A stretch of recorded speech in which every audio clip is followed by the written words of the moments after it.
Special day for them, and it would be incomplete without your presence. Everyone here has played a part in making these two who they are today and in forming the paths which led them to each other. So as they come closer together, we all do. I'd like to thank you on their behalf for being here. I'd also like to take the opportunity to talk about fairness and compassion in a relationship. I think we all hear a lot about fairness in relationships. The idea that we deserve fair treatment and fair portions has value and sounds great, as though it can prevent jealousy and resentment by making sure nobody is left out or abused in some way. But I suggest that the idea of fairness itself contains the seeds of jealousy and resentment. To actively maintain fairness requires measurement and comparison. Any fluctuation in the relationship's dynamics or circumstances in your individual lives to be scrutinized and, from this perspective, categorized as fair or unfair. This method can be effective to various degrees for various people, but look and we can see that the quest for fairness travels a road with a dotted line down the middle. This is often called the two-way street, and its hazards include pride, envy, and spite. Because if you see a relationship as your side and my side, if we separate and size up one another, one or the other is likely to judge that the grass is greener on the other side and feel shortchanged or disabused. In order to stitch things up and restore equity, exchanges must then be negotiated. Someone is made whole or someone is cut down to size. This accountant's perspective of a relationship is littered with balance checking and transactions, as though you were regulating some commodity. But what is the commodity here? What is being exchanged, traded, and shared? Is it money, eggs, body heat? No. It is love. Love is not a commodity. It is an ever-flowing, ever-expanding, ever-replenishing force which, if left unchecked, will move freely from one to another. You don't lose what love you give away, and you haven't stolen what love you are given. Because not only is there always more where it came from, there is always more where it is going. Because wherever love lands, it multiplies. It is futile to keep track of and measure it. Even Paul McCartney said, in the end, the love you take is equal to the love you make. But he didn't go on to sing that if the output and the input are ultimately equal, there is no need to check the meter, because fairness is built in, and to be obsessed with it is a distraction. Fairness is an ideal we strive for, but the insecure nature of the striving itself puts us in peril of inhibiting the flow of love.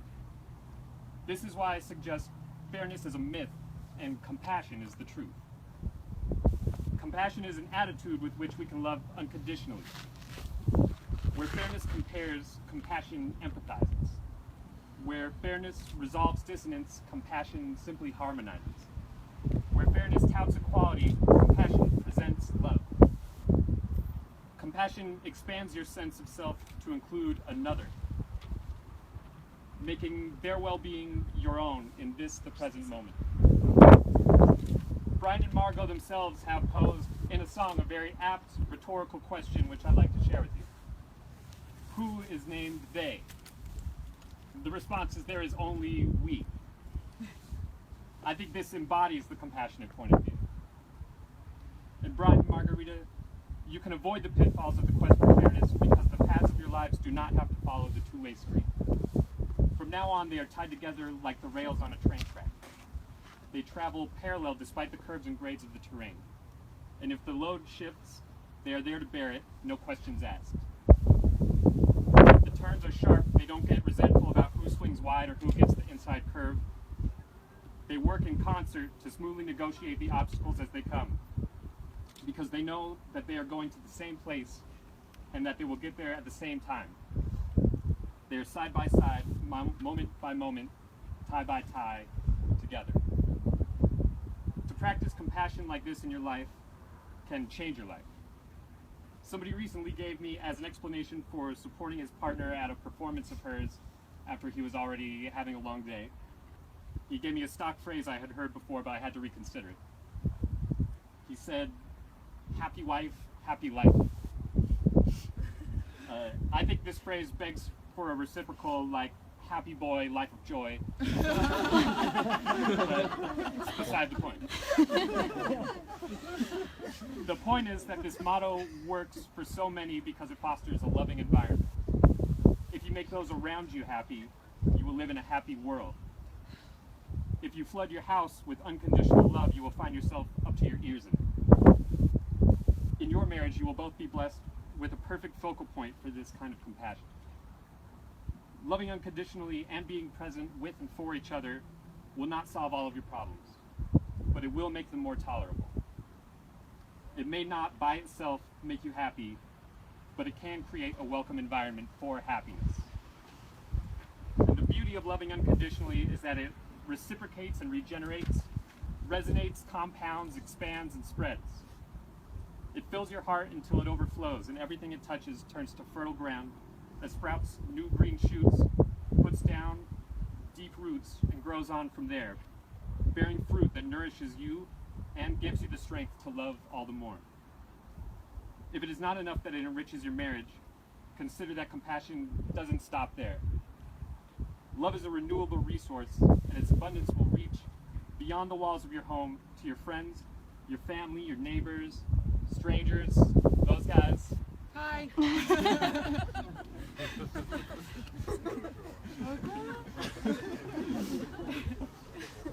What you have in each other and in your marriage can be an engine that drives a much greater machine.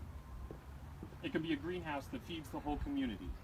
It can be a rhythm that we all can't help but dance to. And it's working already. The evidence is here today. Those guys. Hi. Those guys. We love you, and we love the love that you love us with. And it's not contradictory that we are here compassionately but also greedily, because we want more.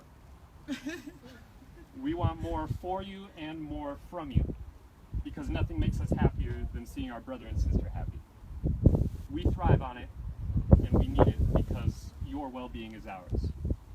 There is only we. With the rings.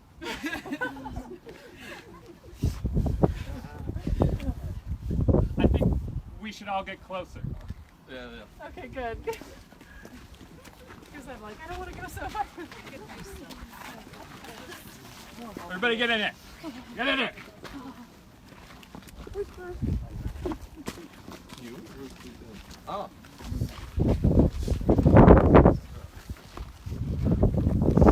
Alright, well, people are coming around still. Let's see this. They want to get in. I just see them.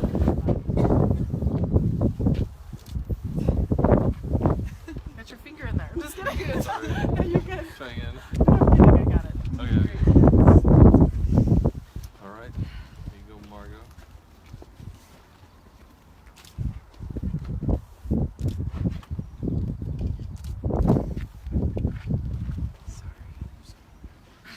Okay, here we go.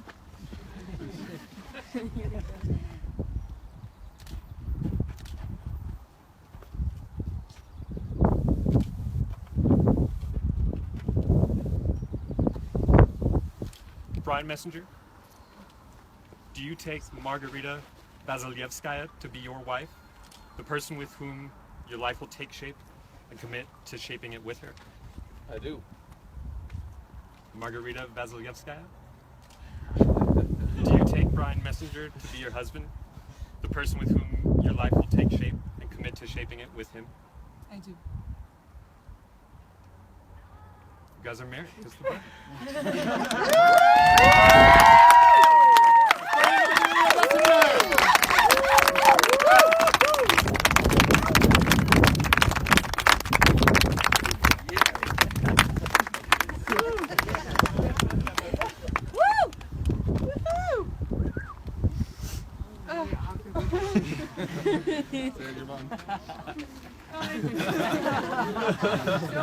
Я замужняя женщина.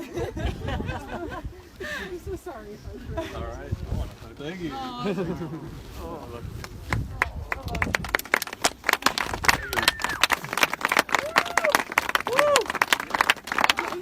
Alright. More photos now that we're all here. Let's. That's usually one, right? Yeah, yeah. Okay, You guys, come back against this thing, but don't fall off. Yeah, please let one fall. We can come.